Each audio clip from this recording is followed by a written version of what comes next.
Senang Pak, saya bertemu Bapak lagi. Saya juga senang nih, Mas David. Sudah Sudah lama lama. nggak ngopi.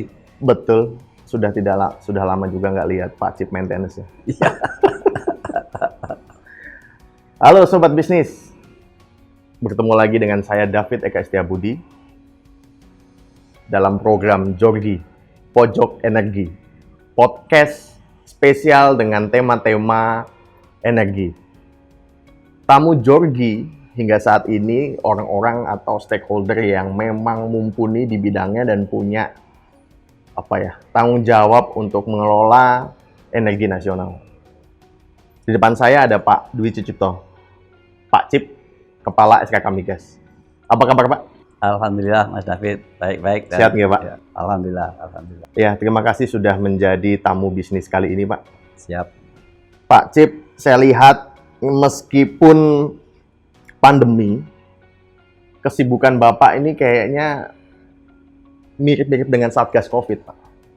Dalam 3 minggu terakhir, mulai dari Merakes, Iya. Cepu, ya Pak. Cepu. Lalu Ya. kemarin juga ada beberapa kegiatan di Jawa Timur gitu.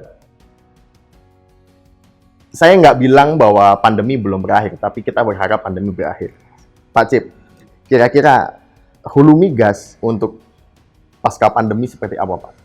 Prospek tantangan khususnya di Indonesia, Pak. Iya, jadi kalau kita lihat Mas David, memang pandemi ini luar biasa dampaknya di hulu migas dan khususnya di Indonesia. Kalau di dunia itu kira-kira 30% dari rencana-rencana investasi untuk hulu migas di dunia ini terjadi penundaan. Jadi kita turun investasi 30%. Dan tadinya kita berharap Indonesia lebih baik gitu ya, tapi ternyata kenyataannya justru kita cukup terpukul berat. Kalau kita lihat dari rencana kegiatan saja, rencana investasi 2020 itu untuk pengeboran pengembangan kita turun 40%. Sedangkan eksplorasi hampir betul-betul sangat lesu, sehingga realisasinya sekitar 26-30% lah dibanding dengan rencana. Sehingga ini berdampak kepada entry point untuk masuk di 2021 itu menjadi sangat rendah. Tadinya dalam long term planning kita itu untuk masuk 2021 ini harus masih di atas 700.000. Jadi 705.000 itu menjadi bottom. Tapi kemudian ternyata waktu kita memulai 2021 itu level produksi sudah di 680.000. Jadi untuk itu maka upaya-upaya untuk mengangkat ini menjadi sangat berat, meskipun memang harus dilakukan. Dan terus kemudian kita juga komunikasikan dengan para K3S untuk bagaimana bisa masif, agresif di dalam investasi di 2021. Apalagi kalau kita lihat bahwa harga minyak dunia yang di 2020 sempat terpukul, Brent di bawah 20, sekarang sudah di atas 60, bahkan beberapa hari yang lalu sempat di atas 70 ya. Jadi ini kami adakan pendekatan dengan para K3S untuk bisa memanfaatkan ini dengan secepat mungkin recovery dari kondisi yang tadi gitu. Jadi kalau kita lihat tapi secara dunia ini sudah kondisi sudah cukup membaik. Ini bisa kita lihat tadi dari harga minyak dunia yang terus naik dan aktivitas ekonomi dunia yang sudah mulai recover. Sesungguhnya kita sebelum liburan kemarin sudah cukup bagus. Kita bisa baca di jalan-jalan udah macet di mana-mana.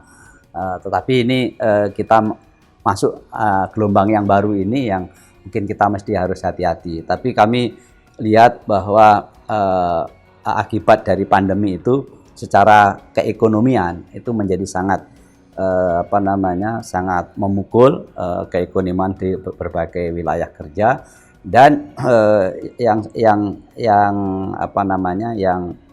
berkaitan dengan investasi, dengan banyaknya negara-negara yang lain melaksanakan upaya-upaya menarik dengan memberikan insentif-insentif, maka ini kompetisinya, persaingannya dengan Indonesia menjadi lebih berat lagi. Oleh karena itu upaya-upaya untuk kita bisa meningkatkan daya saing investasi hulu migas di Indonesia ini merupakan tantangan ke depan yang harus kita lakukan. Iya. Dengan kondisi ini tentu tidak bisa melaju cepat seperti ekspektasi kita bersama, Pak. Betul. Kalau Betul. mungkin refreshing sedikit, Pak. Mungkin rencana kerja akhir tahun lalu yang disiapkan untuk tahun ini tetap menyesuaikan COVID ya, Pak ya. Ya, betul. Tapi dari itu pun, kalau kita melihat mungkin update paling terkini bulan Mei atau kuartal 1, apakah masih sulit, Pak, untuk mengejar target tahun 2021 baik eksplorasi, investasi, pendapatan negara begitu, Pak? Ya, kalau untuk pendapatan negara ini kita justru jauh lebih besar daripada kita targetkan ya. Sampai dengan Mei itu kita sudah memperoleh kalau tidak salah 70% dari target 1 tahun. Jadi kalau dari sisi pendapatan negara. Nah, kalau dari sisi aktivitas memang tadinya sangat bagus, semangat di work plan and budget WPNB itu masif agresif yang kita canangkan itu cukup bagus. Dari pengeboran tahun yang lalu 240, tahun ini ditargetkan 616 tadinya. Tapi memang kondisi-kondisi keekonomian yang membuat scheduling dari pengeboran ini agak bergeser. Tetapi kami melihat kami akan terus berusaha supaya bisa paling tidak 2 kali dari tahun yang lalu. Dan kalau dari sisi lifting memang target 705.000 yang sudah untuk minyak ya, itu yang memang menjadi cukup berat karena entry point-nya cukup rendah di awal tahun. Lalu kemudian juga ada beberapa unplanned shutdown yang terjadi di beberapa wilayah kerja. Kami mengekspektasikan tahun 2021 ini itu akan antara 690 sampai 700 itu. Oleh karena itu mungkin masih sedikit di bawah, tapi kami berharap di triwulan kedua dan triwulan ketiga dan 4 di tahun 2021 ini sudah ada tren naik, sehingga kita harapkan di 2022 nanti bisa lebih baik dari tahun ini. Untuk unplanned shutdown ini karena teknis atau lebih ke COVID, Pak? TKA segala macam itu. Sebenarnya ini ada rangkaian-rangkaian ya. Pada saat kita COVID itu kan menjadi terbatas orang-orang yang bisa dimobilisasi ke lokasi. Meskipun memang upaya-upaya untuk tetap menjaga preventive maintenance-nya bisa jalan, tetapi ada beberapa kejadian yang tidak bisa diperkirakan. Misalnya ada pipa yang bocor di UNWC, kemudian di OSES, kemudian ada peralatan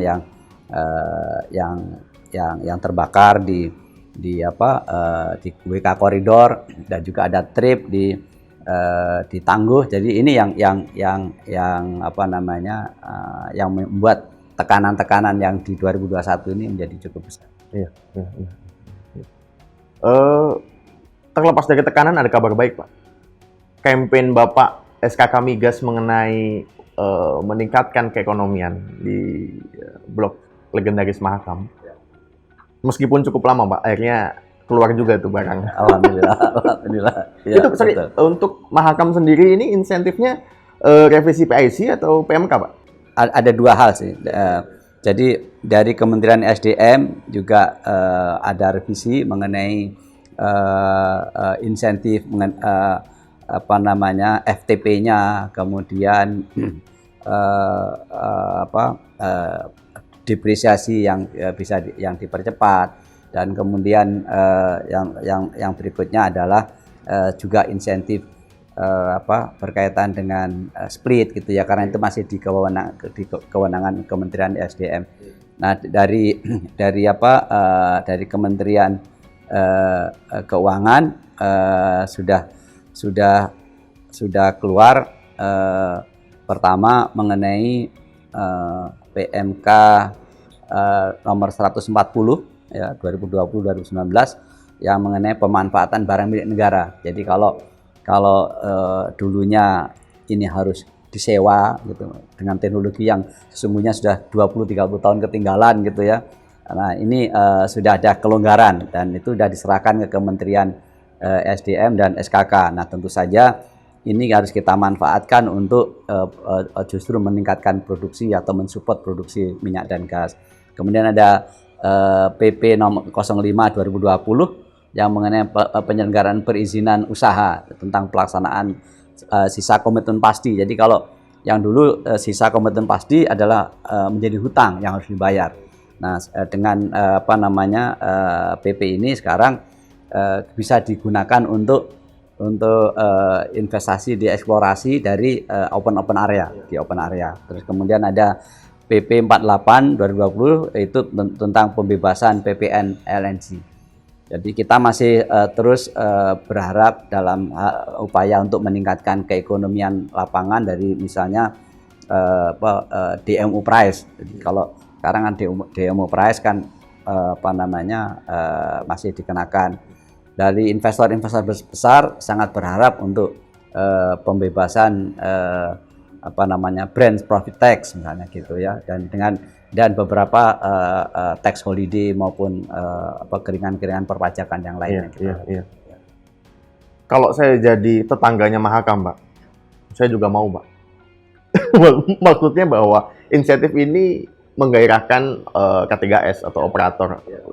Lalu tapi kan ini sifatnya PIC berarti hanya antara negara dan dengan K3S ya, Pak. K3S. Adakah program atau insentif yang sepertinya akan untuk semua pemain, Pak? Ya, ada yang sekarang sedang digodok juga di Kementerian SDM, misalnya patokan signature bonus maupun mengenai komitmen kerja pasti sendiri gitu. Jadi bagaimana membuat ini menjadi lebih fleksibel. Jadi mana-mana lapangan yang marginal mungkin signature bonus diserahkan betul kepada nanti kemampuan atau bidding yang masuk ya, keekonomian yang sudah dihitung oleh masing kontraktor. Tapi ada yang dipatok minimum sekian gitu. Jadi itu fleksibel. Fleksibilitas mengenai cost recovery sama gross split itu juga sudah jalan kan ya, itu akan bisa berlaku untuk semua. Nah, demikian juga nanti kaitannya dengan kalau kita bicara keekonomian kan itu kan tergantung betul-betul lapangan ke lapangan. Ada saya melihat misalnya ada lapangan yang sampai IRR-nya itu dengan split yang standar saja, yang biasanya dipakai, itu bisa mencapai di atas 30% misalnya. Kan seperti itu keekonomiannya tentu tidak perlu disupport ya. Tapi memang banyak sekali terutama yang WK-WK yang sudah mature gitu ya, yang sudah extension dari operasi 30 tahun atau 20 tahun sebelumnya. Nah, itu kan berarti cost-nya memang lebih berat daripada sebelumnya. Jadi itu yang menjadi perhatian untuk bisa kita melihat untuk kita bantu dengan komitmen bahwa si investor akan melaksanakan investasi secara masif, agresif gitu. Nah, jadi melihat potensi-potensi yang ada. Mengenai fleksibilitas, Pak, tadi kan mungkin yang lebih diatur untuk aturan berikutnya tuh yang ke gross split ya, Pak ya, untuk yang sekarang kita bisa cepat diambil putusan itu adalah di cost recovery. Oh, di cost recovery ya, Pak ya. Yang cost recovery lebih cepat karena memang itu memungkinkan kebijakan atau diskresi di Kementerian SDM. Yang gross split ini yang masih dalam pembahasan mengenai karena itu udah ketentuan-ketentuan sudah sangat rigid ya yang sebelumnya gitu. Jadi yang sekarang dalam pembahasan bagaimana ini untuk termasuk kenapa kita juga sedang mengusulkan kan insentif yang sama untuk PHSS, PHKT gitu ya. Yang ini yang sedang dalam proses karena PHSS, PHKT kemudian juga OSES dan ONWJ ini kan sudah growth split. Iya, iya. Nah, jadi itu yang sekarang dalam pembahasan di Kementerian SDM. Jadi bahasanya memang akhirnya mengotak-atiknya lebih enak yang cost rate ya Pak ya? Ya, yang cost rate lebih fleksibel. Dan inilah yang sebenarnya mungkin dalam waktu terakhir ini dan mungkin ke depan akan menuntut SKK menjadi lebih sibuk, karena SKK harus melihat WK per WK, mereview usulan WK per WK, apalagi ditambah sekarang beberapa K3S itu memasukkan program-program CCUS gitu ya, yang tentu akan menambah investasi yang cukup besar. Nah, ini yang harus kita juga pelajari. Tapi kalau melihat seperti ini sebenarnya investasi hulu migas tidak kaku-kaku amat ya Pak ya? Ada ruang diskusi yang sangat lebar ya Pak ya? Iya, sesungguhnya Indonesia sudah menerapkan ruang diskusi yang cukup lebar. Memang tinggal sekarang kan investor akan melihat bagaimana pelaksanaan dari apa yang sudah disampaikan oleh pemerintah di berbagai kesempatan, bahwa kita akan menerapkan fiscal term yang fleksibel, upaya menjamin keekonomian investasi khususnya di hulu migas. Ini seperti apa ke depannya gitu. Nah, termasuk yang sekarang kan untuk beberapa anggota IPA ya, anggota IPA menuntut salah satunya pembebasan BPT ya, Brand Profit Tax itu. Jadi misalnya, nah ini yang masih sedang didiskusikan antara Kementerian SDM dan Kementerian Keuangan. Iya. Lalu bisa dikatakan bukan obral insentif ya, tapi ada upaya bahwa saya tahu bahwa SKK Migas, Pak Cip mengkampanyekan road to 1 juta barrel sehingga tidak sebatas jargon, perlu banyak insentif Pak. Nah tapi kalau melihat struktur hulu migas itu kan dari sisi BNP pemasukan negaranya paling tinggi kontribusinya. Terus kalau lifting turun berarti neracanya juga masalah gini. Dari sisi fundamental ekonomi, makroekonomi sangat signifikan, Pak. Dari sisi lain, ketika terlalu banyak insentif, apakah ada mungkin kalau saya baca dari narasi publik, sepertinya SDM dan SKK Migas ini menunggu Kemenkyu. Bahasanya buat Bu Sri Mulyani itu, kok mintamu banyak sih gitu kan? Atau gimana Pak? Iya, jadi saya kira memang posisinya memang demikian, karena dan wajar barangkali karena dilihat oleh semua orang kan seolah-olah dengan kita memberi insentif itu maka penerimaan negara akan turun.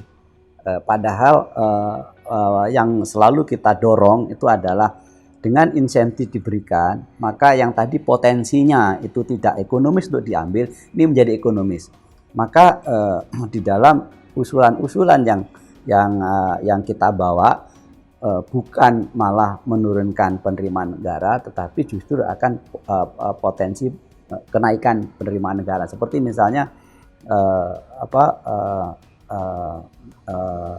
misalnya Mahakam, apabila tidak diberikan insentif, maka Mahakam mungkin sampai tahun 2023, 2024 habis gitu. Stop operasi. Nah, dengan insentif yang kemarin diberikan, maka dia akan prolong sampai 2029 atau 2030. Nah, itu bisa dihitung bahwa pendapatan negara yang bisa kita ambil dalam operasi itu sudah besar. Jadi makanya kita tidak mengenal, dalam hal ini tidak berpikir atau berasumsi bahwa pendapatan negara turun. Justru kita berasumsi ini yang kita sodorkan, dengan ini kita sodorkan, maka potensi pendapatan negara akan naik. Memang kadang-kadang kan di keuangan kan ini kan potensi gitu ya.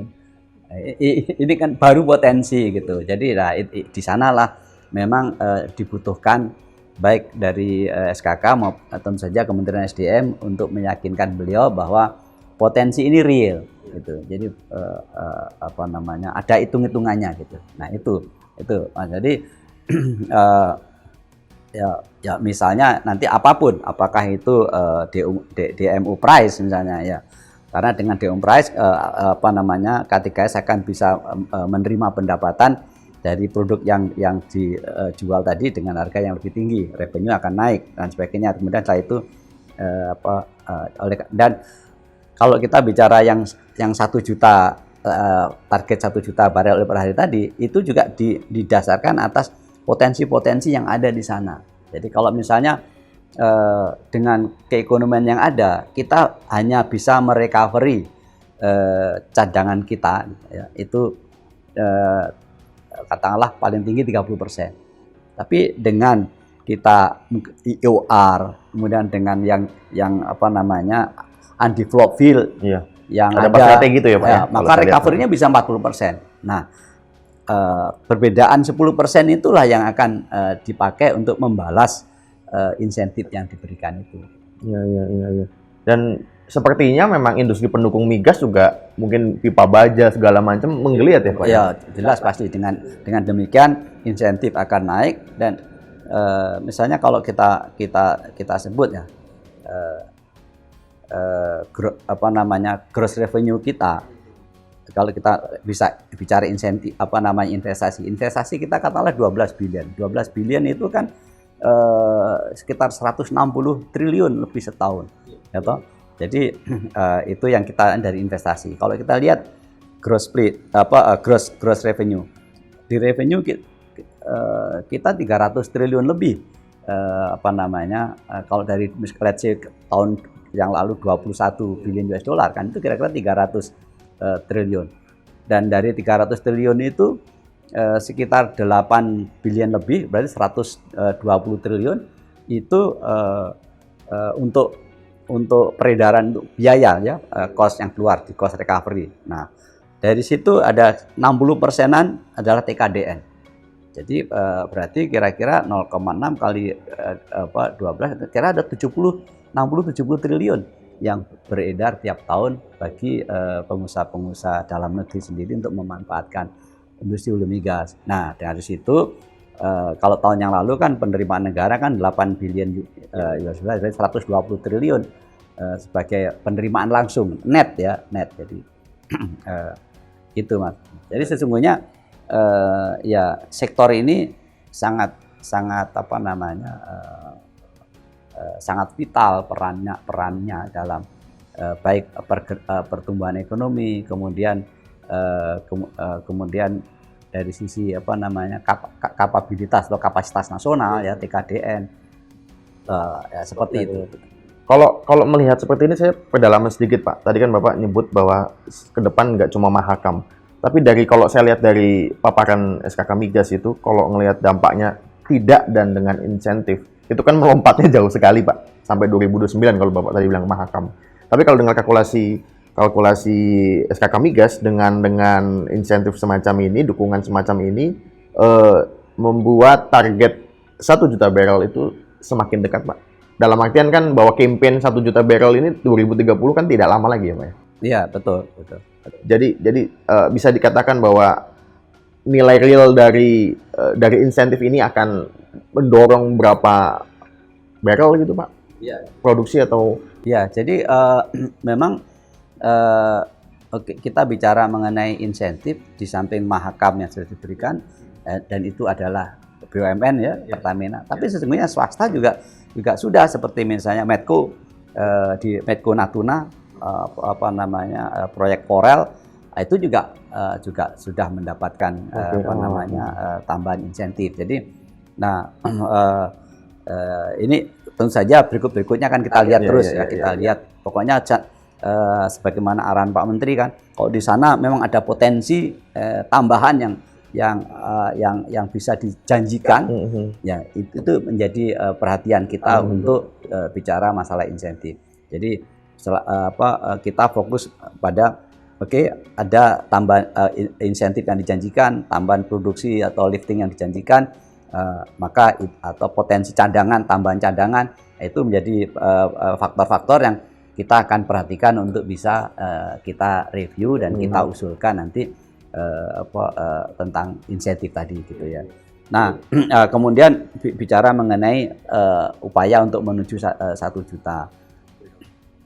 Saya kira memang semua tadi, jadi kalau yang memang kita sampaikan kan dalam kampanye kita bahwa apakah mungkin, sangat-sangat mungkin kita punya potensi yang cukup besar ya. Indonesia punya, memang sudah pergi ke Indonesia bagian timur, laut-laut dalam gitu ya, jadi akan cost-nya akan naik, tapi itu potensi yang bisa dimanfaatkan. Oleh karena itu kita sampaikan selalu kan, hadirnya negara diharapkan dalam upaya mencapai 1 juta ini. Nah, hadirnya negara itulah berkaitan dengan upaya-upaya menjaga keekonomian yang memang itu juga sudah menjadi kebijakan pemerintah saat ini. Itu terlihat mungkin K3S juga happy Pak pada acara tanggal 18 kemarin ya Pak ya. Banyak signing di sana gitu. Dan kalau kita lihat akhirnya sekarang terbukti bahwa fleksibilitas yang selama ini digaungkan memang jadi salah satu pintu masuk. Betul. Nah, saya mau lebih masuk ke 1 juta barrel nih Pak. Tantangannya transisi energi juga. Meskipun demikian, kalau kita lihat dari RUN saja, pasti kita butuh di atas 1 juta barrel. Persis. Di sisi lain, fakta-fakta seperti Jepang, Singapura, itu defisit neraca migasnya pun lebar sekali. Untuk Indonesia, Pak, 1 juta barrel ini punya arti apa sih, Pak? Ya, yang pertama bahwa kita bisa mengurangi defisit perdagangan maupun defisit neraca ya, karena kita ini yang kedua adalah kita memanfaatkan, mengutilisasi, mengoptimalkan aset negara. Jadi kemampuan negara, cadangan minyak negara yang seperti yang jadi latar belakang kita punya 128 cekungan. Kita baru 20 cekungan yang beroperasi gitu ya. Jadi cukup besar maknanya. Yang ketiga adalah peningkatan kapasitas nasional. Karena dengan kita betul-betul kerja keras untuk mencapai yang 1 juta, maka investasi hitung-hitungan kami, investasi yang akan dihasilkan dari kegiatan ini itu sekitar 240 billion US dollar sampai dengan tahun 2030. Jadi luar biasa besarnya. Jadi dari sisi investasi yang masuk cukup besar, dan dengan demikian kalau investasi yang akan masuk besar ya pasti akan menyerap tenaga kerja. Tenaga kerja juga akan menyerap dukungan pengusaha nasional maupun industri nasional gitu. Jadi itulah kira-kira makna dari 1 juta itu. Dan ini yang penting lagi adalah di tengah-tengah orang selalu berpikir kita ini normalnya decline gitu. Kita harus rubah ini gitu. Karena kalau kita tidak berani membangun cita-cita, bagaimana effort akan ditujukan ke sana. Ya mungkin memang sekarang ini memang masih kita sudah tadinya menentukan ini sudah bottomnya, kita bergerak untuk ke atas. Tahu-taunya pandemi masuk gitu ya. Tapi ya tetap nggak boleh menyerah gitu dengan ini semua. Jadi kalau dilihat dari strategi dari paparan-paparan SKK memang tidak menuju ke sana, tidak hanya mengandalkan satu faktor saja Pak, eksplorasi atau mungkin IOR segala macam gitu. Pak, kita refresh dulu Pak. Ini update proyek-proyek kita yang terkini. Abadi, Seka Kemang, Tangguh Prian 3. Ini kalau kemarin mungkin Merakas itu kalau saya bilang keberhasilan growth split lah ya Pak. Kayak ZIM growth split karena itu pertama ya Pak ya. Yang akhirnya sudah ketemu cadangannya ya. Lalu kira-kira tahun ini kabar baik apa aja nih yang kita bakal dengar dari proyek-proyek strategis kita? Ya, kalau kita tahun ini kita harapkan Jambaran Tiung Biru bisa on stream di akhir tahun, dan untuk Abadi Masela kita harapkan juga masih jalan terus. Ini juga kita push kepada K3S yang terkait, karena memang kita juga masih menghadapi masalah rencana divestasinya Shell, terus kemudian juga tambahan misi keinginan baru dari impact terhadap zero emisi dan lain sebagainya. Tapi kita harapkan ini bisa jalan terus. Kemudian yang kabar baik yang kita harapkan itu adalah nasib yang terlunta-lunta dari IDD ini gitu. Jadi memang sekarang masih sedang pembahasan intens ya antara Chevron dengan ENI gitu ya untuk melanjutkan proyek itu ya. Kita sedang menunggu nih mendengarkan itu ya. Saya kira itu. Dan Saka Kemang ya kita proyeknya harus jalan terus. Saya kira harapannya adalah on stream seperti target ya, yang di tahun 2023 kalau nggak salah ya. Ya mungkin kalau tadi Pak Cip sudah mention mengenai pemerintah daerah, mungkin sekarang semua mata ke Rokan ya Pak. Oh iya itu. Ini banyak tuh Pak ceritanya Pak. Capeknya juga. Itu kan tinggal 2 bulan ya Pak ya? Sebulan setengah. Oh, sebulan setengah. Kira-kira masih bisa tidur 5 jam sehari Pak? Untuk Rokan Pak. Maksud saya apa sih Rokan yang masih fundamental apa Pak? Yang Rokan so far transfer data udah jalan sesuai dengan target kita. Kemudian yang kita punya 9 isu. Nah, sekarang yang menjadi perhatian masih untuk suplai pembangkit dan uap yang lalu ketika CPI itu dioperasikan oleh MCTN.